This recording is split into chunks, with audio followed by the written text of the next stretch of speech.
para poder alterar o Regulamento Sanitário Internacional.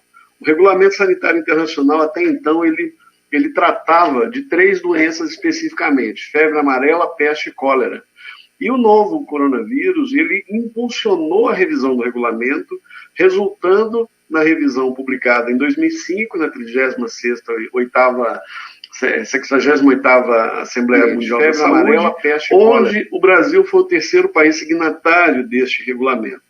Em 2012, nós tivemos o surgimento de um novo coronavírus, um pouco parecido com o anterior, porém com características distintas, tendo o camelo como seu hospedeiro intermediário, e era para nós, até então, o coronavírus que poderia extrapolar ou se manter ou desenvolver características de transmissão pessoa a pessoa de forma mais intensa. Nós tivemos alguns relatos, mas nada muito incisivo.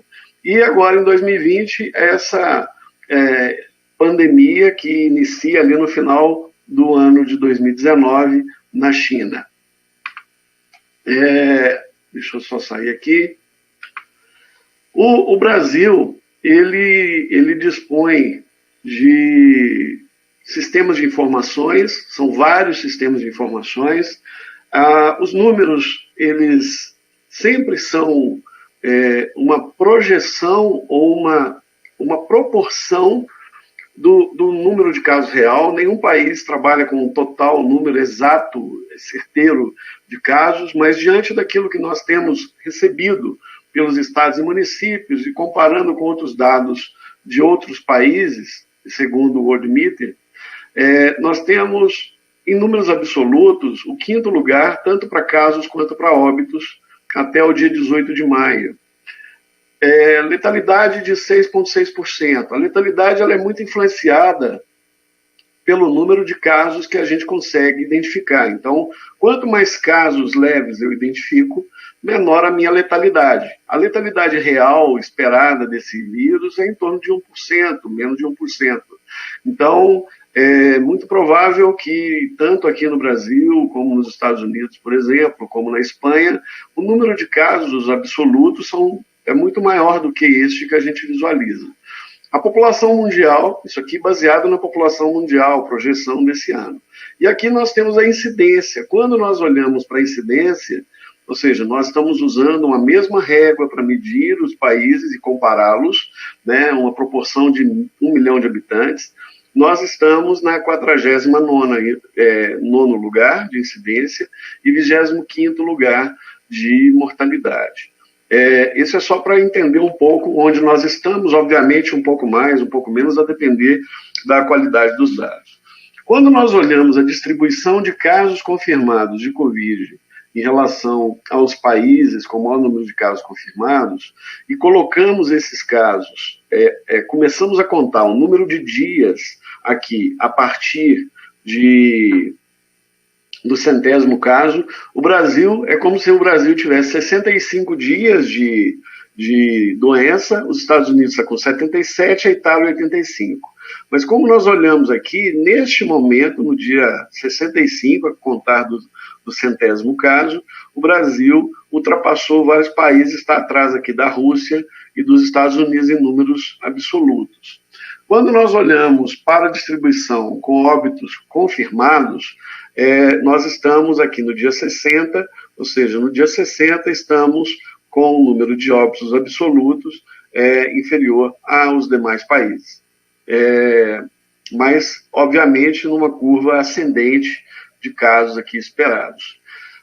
No total, até o dia 18 de maio, nós tivemos 254 mil, cerca de 13 mil casos novos, temos 136 mil pessoas em acompanhamento, em algum estágio de acompanhamento, seja domiciliar ou hospitalar. O número mais preciso são de casos hospitalizados, nós não temos um número exato de casos domiciliares, 100 mil casos recuperados, mas esse número aqui é muito maior, porque o recuperado é o caso que saiu de alta, que não evoluiu para óbito e nem está internado.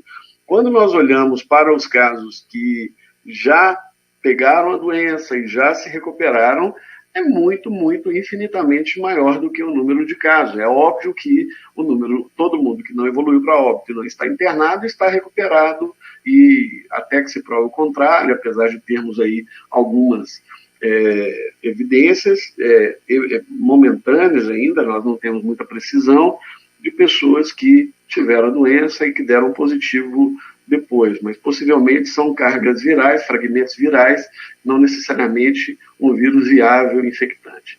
Aqui nós temos a distribuição ao longo desses dias, desse tempo, comparando aqui ao longo do tempo, o número de diagnosticados com Covid em azul, o número de óbitos em vermelho, em verde o número de recuperados e o número em acompanhamento. É óbvio que esse número de recuperados aqui ele está muito maior do que este número total.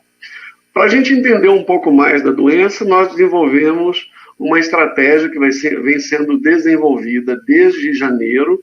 Vocês acompanharam, isso está no boletim número 12, boletim epidemiológico. É a Estratégia Nacional de Vigilância Integrada, de Vigilância Epidemiológica e Atenção Primária em Saúde para identificação de vírus. Esse de pacientes, com o objetivo, o nome de fantasia a gente colocou como diagnosticar para cuidar. A estratégia ela é composta por 3 grandes ações. A primeira ação é o Confirma Covid, que visa realizar testes diagnósticos para identificação dos casos agudos da doença. O Testa Brasil é para inquérito sorológico. Nós estamos com uma parceria tanto com o IBGE, também com a Universidade de Pelotas, Dr. César Victor, e também com o IBOP, fazendo testagens. Tivemos aí algumas dificuldades em alguns lugares. E o Contato Covid, que é a vigilância de sintomático no domicílio, em que nós estamos adaptando estratégias internacionais para instrumentalizar o gestor municipal para monitoramento de casos no domicílio, por meio dos agentes de comunitário de saúde, equipe de saúde da família. É fundamental que os municípios insiram as equipes de saúde da família dentro desse contexto. Nós temos um exército enorme de agentes de saúde que podem nos ajudar. E estão ajudando, mas podem ajudar muito mais com instrumentalização.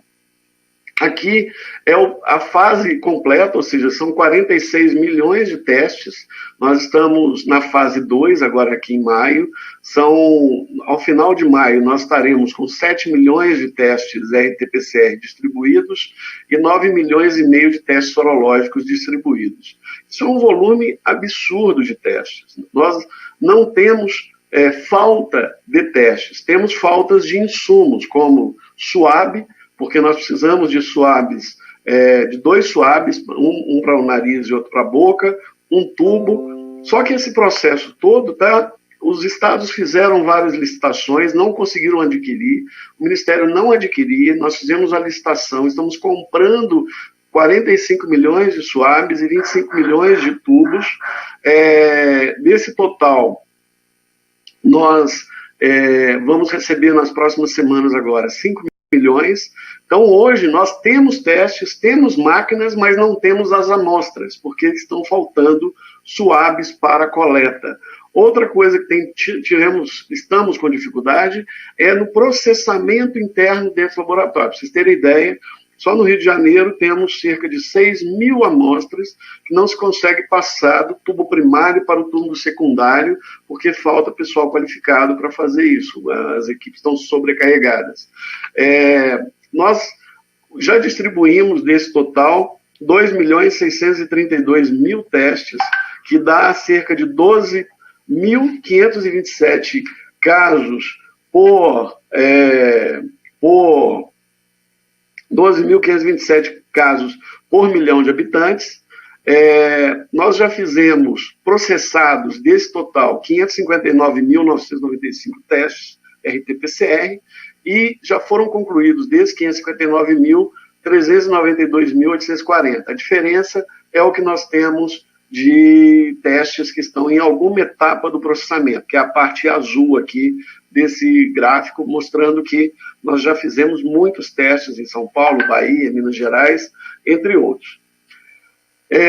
Finalizando São, até o dia 19 de maio, foram 271.628 casos, 17 mil foram registrados, atualizados nas últimas 24 horas, até ontem, 17 mil óbitos, 17.971 óbitos confirmados no total, 1.000 destes foram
no total, 1.000 destes foram